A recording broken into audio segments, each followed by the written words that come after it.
ভাই জানাজার নিয়মটা শুনে যান। আমরা অধিকাংশ মানুষ জানাজা জানি না কিভাবে পড়তে হয়। আর এই ভিডিওটা একটু বেশি বেশি শেয়ার করবেন, যে আপনার জন্য একজন মুসলমান ভাই জানতে পারে কিভাবে জানাজার নামাজ পড়তে হয়।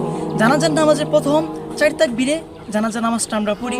প্রথম তাকবীরে আমরা সানা পড়বো, নামাজে যে ছানাটা পড়ি ওই ছানাটাই পড়বো, কিন্তু একটু একটা আয়াত এটা বেশি পড়বো, অজাল্লা সানা উকা, এই আয়াতটা একটু বেশি পড়বো।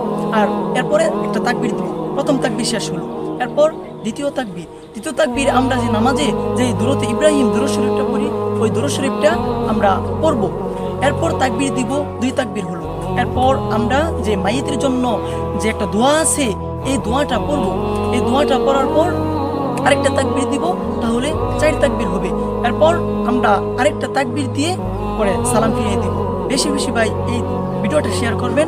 এবং যদি কারো জানার থাকে যে এই জানাজার নামাজের মধ্যে কি দোয়াগুলো কি কি পড়তে হয়, কমেন্ট করবেন, ইনশাআল্লাহ রিপ্লাই ভিডিও দেওয়ার চেষ্টা করব।